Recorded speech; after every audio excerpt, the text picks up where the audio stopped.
I just want to say, what an appropriate song for what I'm going to speak about today.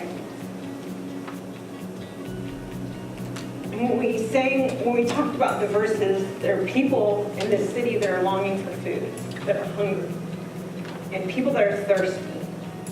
And while we can try to help them by giving physically, there are people in this city that are spiritually lost. And that although they can have bread, which can satisfy them for one day, what about the next day or the next day after that?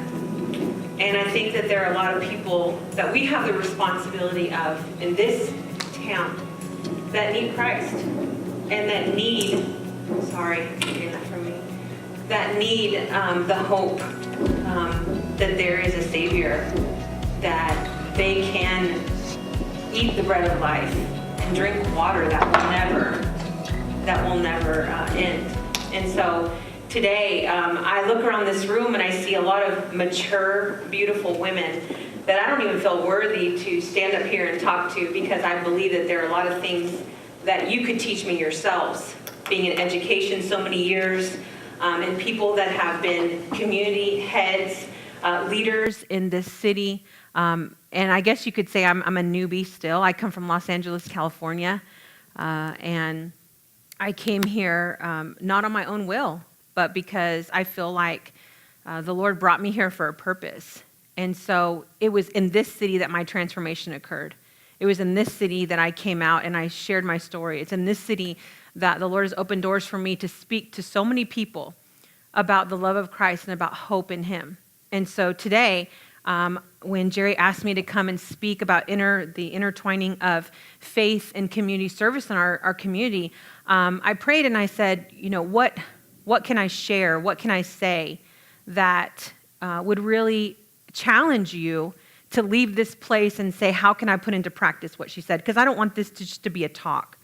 And I certainly don't have the experience that all of you have, either working or serving in the community or working in a church. But I recently wrote a short article in the Good News magazine, and that came with a lot of time spent thinking, what can I say that's really going to impact people? Because I don't want to waste your time. And I don't want to try to teach you anything, because you have far more years of experience than I do. Don't take that wrong. I'm not trying to say you guys are old. I'm not. But, I would rather sit and hear from you. But I am very honored that you have chosen me to come speak to you. And so I wanted to talk to you about the fact that, and I'll tell you this real quick, just so you don't think I'm rushing. One of our captains, his uncle passed away 2 days ago, so we are going to help with the funeral procession. So I'll leave here about 10:25. But imagine if everything that you have ever done was written on a banner. There are things in here that maybe you have done that no one knows about. And this is such a profound thing to me, because I'm not private at all. I'm not a private person. And so I don't know if you know this, but in 2011, the Cleveland Daily Banner asked me to write my story because I was going to speak at the New Hope banquet and talk about my life. And, my life consists of delving in gangs and when I was from 12 to 19 in California, because of identity, trying to assimilate into the culture, and also getting pregnant at 16, and then getting pregnant again a second time, and then coming here and planning an abortion and all this. And so I've never been a private or reserved person. I've always kind of just been very open and transparent about things that I did. But I feel like the Lord opened up those doors for me to be able to reach other people, and that's what our stories are supposed to do. So imagine if everything that you've ever done was put on a banner and hung around your neck. What would it say? Gossiper, liar, thief, adulteress. There are secrets that we hold deep into our heart, inside, that we don't want to tell anybody about because we might be embarrassed or ashamed of things that we did. In fact, when I came out and I wrote my story in the paper, I got a handwritten note from a woman. I know, obviously, from the content. There was no return address, and that my name was typed out on the front, and it came to the Cleveland Police Department. And it was right after I had just shared my story in the Cleveland Daily Banner. And this woman said, 40 years ago, I contemplated abortion. Now, I thought 40 years ago, this woman had to have been 55, 60 years old, maybe 15, 20 years old when she did that. So 55, 60 years old. So for the last 40 years, this woman has been carrying this guilt, and she never told anyone. But she said, I read your story in the banner, and it just made me feel so convicted for what I did. I decided to choose life for my daughter, and I have a grandchild now, and I am so glad I did that, but I've never told anyone. And I thought, how sad that she's carried for 40 years this secret that she's never told anybody, but she's still chained to. She's not free. And I couldn't respond back to her and say, did you ask for forgiveness for thinking that? Have you forgiven yourself? You're free. But I can't, because I don't know who that was. But it was someone that had such a secret, so profound in their heart that they wanted to confess it to somebody so they could release it. And I hope that she released that day. So what about you? You know, it's easy for us to ask for forgiveness. It's a little bit harder to forgive others. But it's very difficult for us to forgive ourselves. I cannot believe I did that. I cannot believe I thought that. I cannot believe I said that. So the question today that I want to challenge all of you to think about is, do you want to be well? Do you want to be forgiven? Do you want to be released?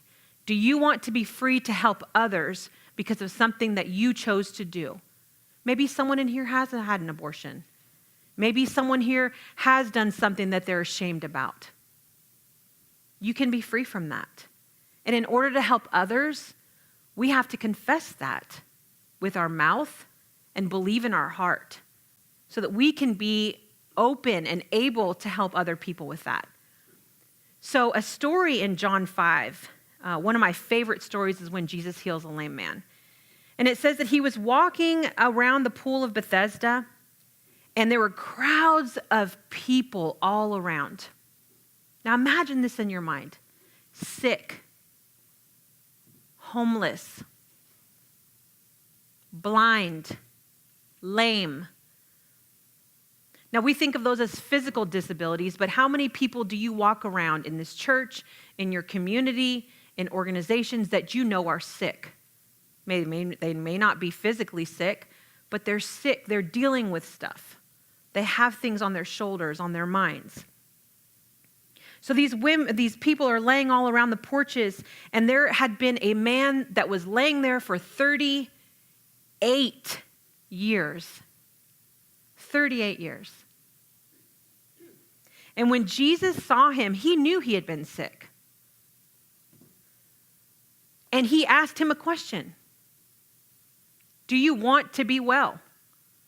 Why would Jesus ask that question? Why? Jesus had the power to say, get up, and him be healed like that. But he asked a question, do you want to be well? And it took the man to speak. Now, someone that had been ill for 38 years, do you not think that if someone says, do you want to be well? Someone says, yes, I want to be well. Some of you maybe have had spouses or family members that have cancer or have died from cancer. And you think, I want them to be well. Why would they not want to be well? But Jesus asked this question, do you want to be well? And so what did he say immediately? I can't, sir. I can't be well. What did he lack? The faith. I have no one to put me in the pool where the water bubbles up. Someone else always gets there in front of me. So he's depending on someone else to help him. In reality, the power laid in the hands of Jesus, asking him a simple question. And Jesus told him 3 things: stand up, pick up, and walk. Those 3 things. And instantly the man was healed. So he rolled up his sleeping bag and he began walking. And this is what made the Jewish leaders really upset, because it was the Sabbath. Like, you can't be healing people on the Sabbath. And so when we look at those things, we say, okay, the first step in his healing process was surrender. The man responded to Jesus and said he had tried to get in the pool but had no one to help him. So he was completely dependent on other people instead on his Creator, on the Son of Jesus Christ, the Son of God, Jesus Christ. So he had to make that choice. He wanted to be whole. He made the choice. And he could have said, when Jesus said, well, do you want to be well? Jesus, I make so much money here on the ground, begging. Just go on and heal somebody else. He could have said that. Do we say that when we struggle with something that we're going through? Do we say, no, Jesus, I don't need that. I want to stay bound. Or do we answer the question, yes, I want to be well. I want to be completely well. It doesn't matter what we've done in the past, what we've said, what we've thought. We ask for forgiveness. We pick up our mat and we walk. And by doing that, it frees us up to see the needs in other people so that we can address those needs with them. So we can stand up with other women and say, I've made horrible mistakes, and I continue to do that. But thank God for his grace and mercy. Thank God that he puts me in positions where I can share my story with other women or other men to say, look, there is hope in Jesus Christ, where we can sing in a worship book about people being hungry, and we can address those needs by giving them food physically so they can physically be fed, but also food where that they understand and know that this is what we live by, the Word of God. And so we say, well, I was promiscuous. Or I could never do this. I was an addict. No one knows I did this. I was a thief. I stole this. I was molested. You don't even understand. I speak to so many people. And women will line up and say, I was molested. I've never told anybody. I cannot get over this. Or there is a woman that came up to me and said, I've never told anyone, not even my husband, but I've had 7 abortions. And these women that are hurting, that have been chained to their past. And the message today is, do you want to be well? And it's a simple yes or no. And when you answer that question, you can move toward the fact of being progressive in your walk, your spiritual walk, your physical walk, your emotional walk. To move past the things that happened to you in the past. A lot of things happen to people that we don't ask for. A lot of things, the things that happened to me is because I asked for that. There are women who have been abused physically, emotionally, sexually, and they didn't ask for that. And they still are in the same place because they can't move past that. Me, I was separated from my son because I chose to have sex outside of marriage. And I had a baby, and I could not take care of him. So when I came here in 1996, I was a Lee College student. I was a teenager. I had a 2-year-old son. I had just moved here literally behind Arnold School. I was walking to school every day with my 2-year-old son. I wanted to get an education, and I found out I was pregnant. And immediately grabbed the phone book to have an abortion. In California, there's abortion clinics everywhere. So I was going to have an abortion here, and I was never going to tell anyone, and I would move past it because that would take care of my problem. The issue was that I grabbed the phone book in Bradley County, and there's no abortion clinics here. But they tricked me because under abortion in the phone book was New Hope Pregnancy Crisis Center. So I thought, oh, this is an abortion clinic. I'll just go there and take care of this. No one will know, go back to school, and move on with my life. It won't affect me at all until I went there. And I said, hi, I'm here for your services. And They put me in this little room. They confirmed that I was pregnant, and I saw there was a Bible there, and I said, "Is this a Christian place?" And they said, "Yes." And I said, "Why are you under abortion in the phone book?" It says, "No, post-abortion alternatives." And I was like, oh my goodness, because they did counseling classes and that kind of stuff. So I was stuck there.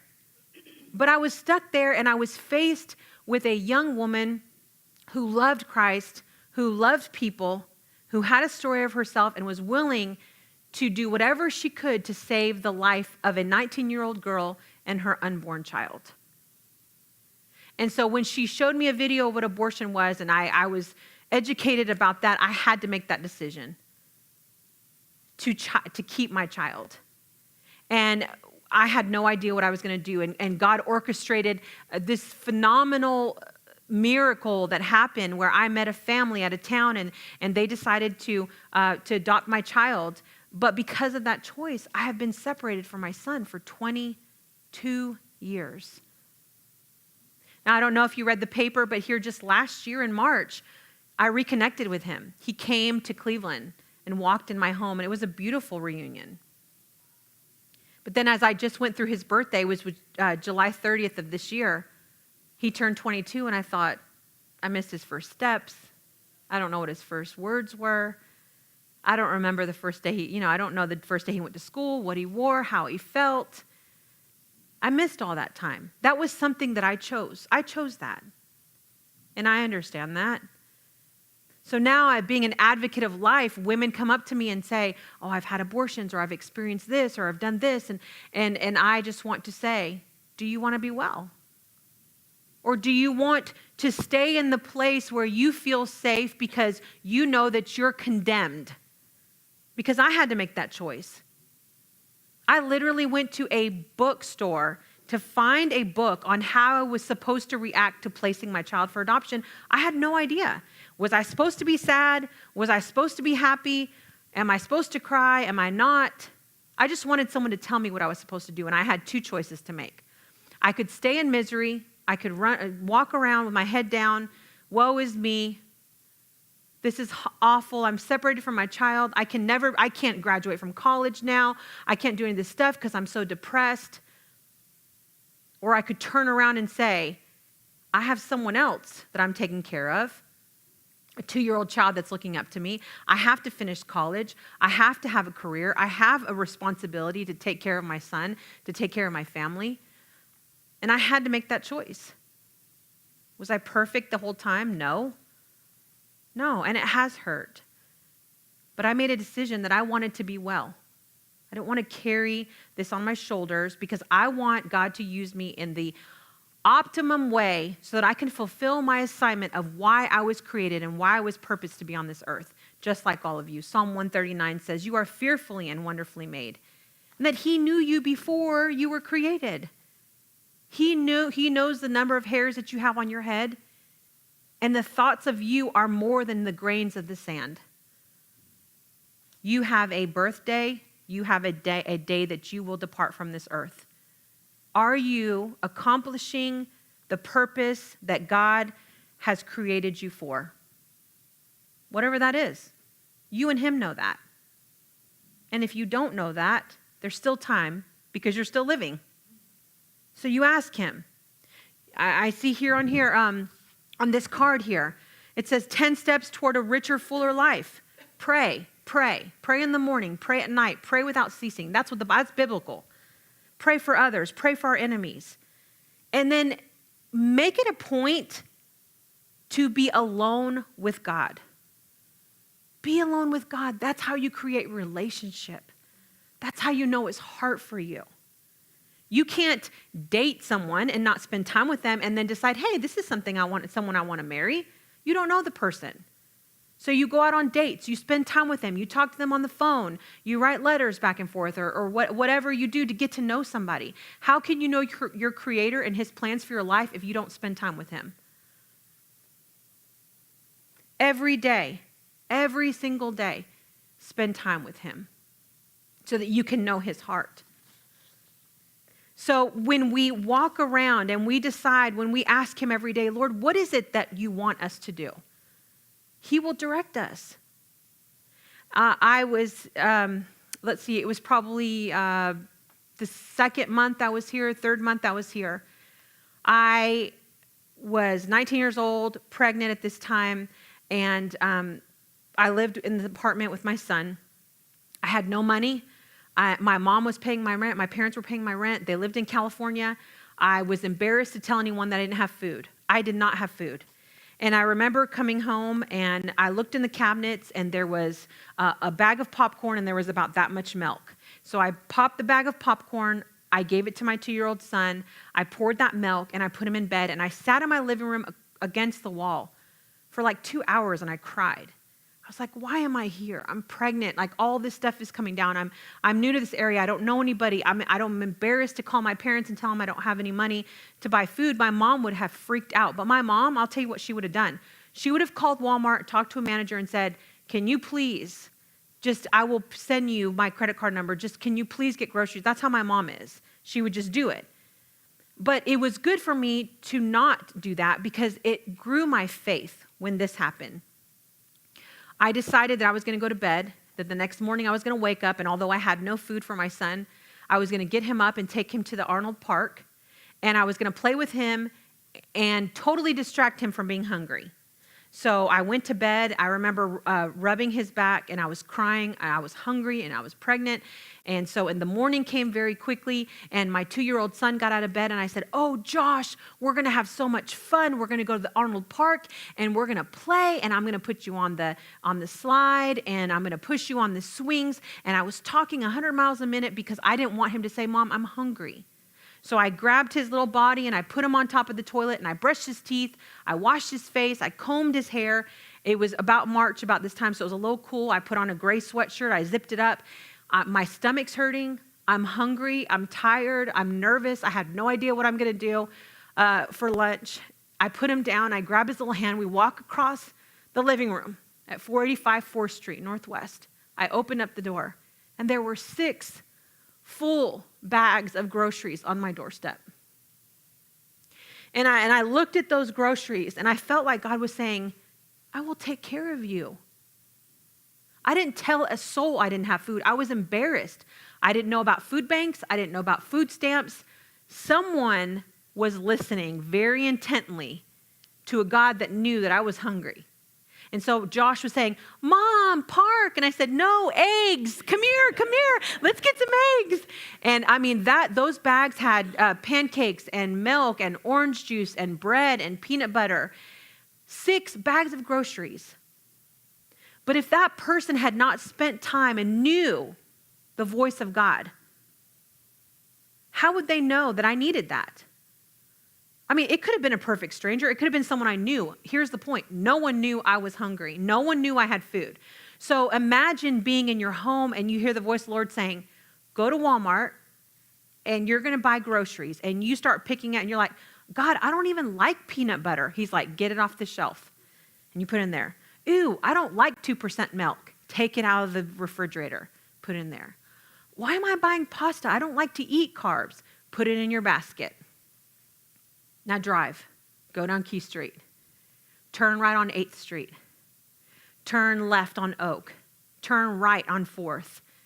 Right there. That's the apartment. Go put those groceries. So when a 19-year-old girl who's pregnant with a 2-year-old child woke up, there was the food.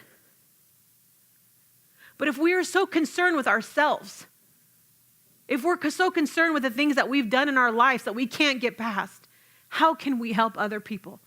How can we look to help other people, whether they need food or water or a place to live or a job or clothes? We're so concerned with ourselves. And we can't get past what we've done. So today I challenge you. Do you want to be well? It's a simple question that you have to ask yourself every day. Do I want to be well? Choose yes and move past yourself so that you can pour into the lives of people that are here at Johnson Park, that are here, that are there, that come into this church, that need hope. Because that was what you were created for.